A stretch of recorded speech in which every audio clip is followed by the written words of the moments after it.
was making sure that we had the single lines and not the pair lines on. That would have been embarrassing. Okay, so before we even hook up, you notice that I'm taking the lines and I am buckling the lines together. If you're riding a horse and you drop a line, well, you can, or rein, you can just reach forward and grab that rein, right? You drop a line in a carriage and it's on the ground and you're not going to get it unless you get out of the carriage. So we want to buckle the ends of our lines together and you're going to sit on that end. Why do we sit on the end? Because remember I said that I've probably made every single stupid mistake that can be made. If you don't buckle your lines together and they're hanging down here, guess what? That line can go right through your wheel. And you know what happens when the wheels go round and round? The line goes round and round.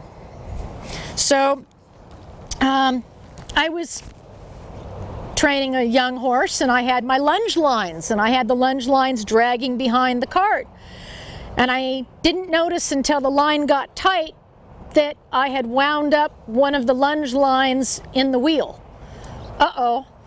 Well, how do I get out of this? So I stopped, I backed up to unwind it, and I'm uncoiling it, and as I didn't notice that I coiled up the other line in the other direction. So now I had two lines caught in both wheels in opposite directions. Okay, you are SOL at that point. That's when you just unhitch, start all over again, rehook, put your lines together. So this is a safety thing to put your lines together. Okay, learn from my mistakes. Okay, so we're going to stick the lines up here where I can get to them. We're going to bring the cart up to the animal.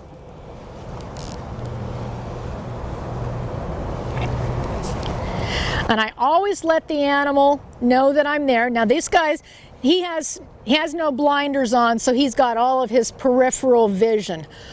On an animal that has blinders on, remember, we've taken away their backward vision and their peripheral vision. They're only being able to look forward. So we don't want to startle them, so we always want to let them know that we're there. And we bring the cart up over the back. Bring it down to the shaft loops. Why do you take it up? Are you in? Yep. The reason we take it up is that if we bring it forward, we can run it through the harness. So we want to bring it up. Now it's going to come up, the shaft tip is going to come up to the point of the shoulder here. All right, no further. If it comes up too far, then when the animal turns, he can poke his neck or poke his face and get it caught in the bit. So we want to bring that back.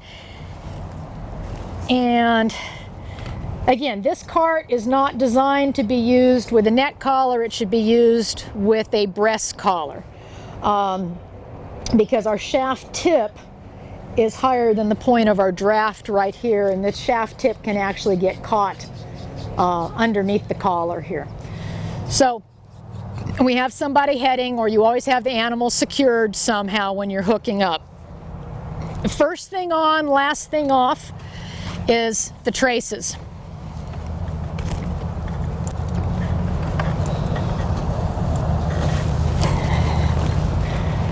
So now our animal is actually hooked to the vehicle, but we don't have our braking system in yet. So we work from front to back. All right, so we did the traces first. Next part is either our overgirth. This happens to be a wrap strap overgirth. This is to secure the shaft so that when you get into the carriage, and the carriage, remember we talked about the lever and fulcrum and the teeter-totter and balancing, if we don't restrict the upward movement of the shafts can come up right over the equine's back, okay? And then you can have a wreck. So we want to secure them down,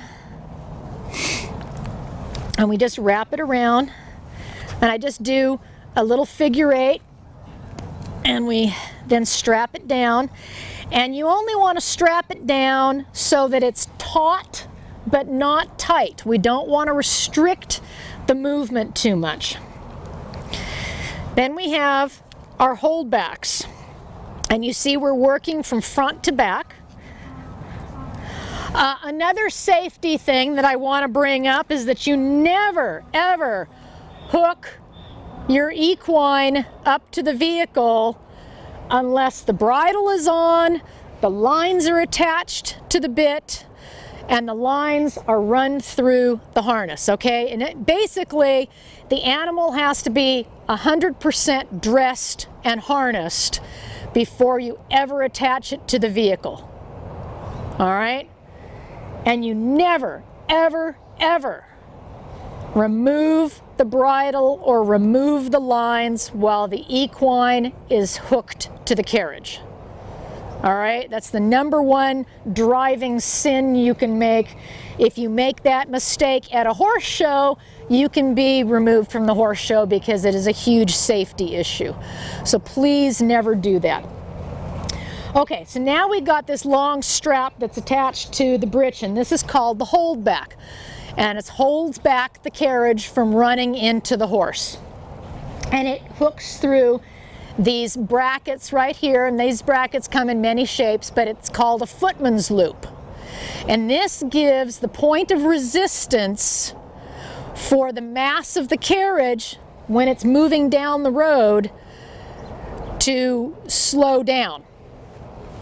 So we take our strap and we run it through, and I like to just run it under the trace, but I don't catch the trace, I just support the trace.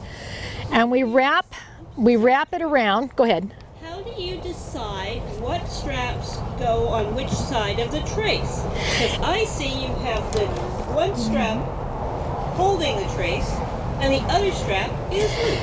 It depends on the line of draft, for one thing, and where the single tree attachment is. So you want it so when you pull back on the cart that trace is straight and nothing interferes with it? Yes, you want it free flowing.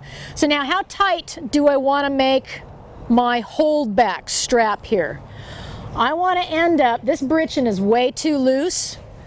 I want to end up with just being able to get a fist in flatwise, not lengthwise, but just flatwise right here. When the traces are taut. Oh, you're going on. How many times did you go around? Oh, it's still pretty loose, but I think it's going to. Do I need to give you some strap? Yeah, I think I do. There. I see what you're doing here. Okay. Okay. So the whole point of the holdback here is that the carriage is rolling along and we need to slow the carriage down. The equine is going to balance backwards, push into the breechin, and the carriage is going to continue to roll forward until it meets a point of resistance. The point of resistance is the strapping here that's attached to the shaft, okay? So we don't want too much play back here in the breechin, because as the carriage rolls forward, the shaft tip continues to roll forward as well. And we don't want that shaft tip ever coming past the point of the horse's shoulder here. Yeah. All right, so you see that? Don't go anywhere.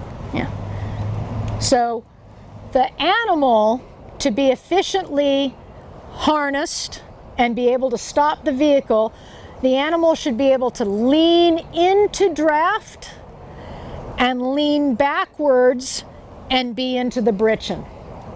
We don't want a lot of slop. What's the difference between blinders and an open bridle? Equids are fight or flight animals. And now we've attached something to them that's chasing them. So in the training process, before we ever get them hooked up to a vehicle, hopefully we've done our homework and desensitized the animal to flight response. All right, there's a lot of ground driving that goes into training an animal. But some animals, they don't care about being able to see everything. And other animals, you take that peripheral vision away, you take that backward vision away, and they're only looking forward, and they're quite happy, and they're content, and they're safe. If you're in a city situation, and I'm going to go back to working horses, a lot of distractions. You don't want your horses doing this, right? You want them just going along, going where you want them to. We don't want to get them into that fight or flight response. So having blinders really helps to settle an animal. All right? I had a horse that didn't tolerate blinders, just would not drive in blinders, and he was very content without blinders. However, you need to be able to use a whip, because the whip is your leg. All right, so in riding you use your leg, in carriages we use our whip. And my horse didn't like the whip, and so that was the disadvantage of not having blinders on him, is that every time I picked up the whip to cue him, he would over respond.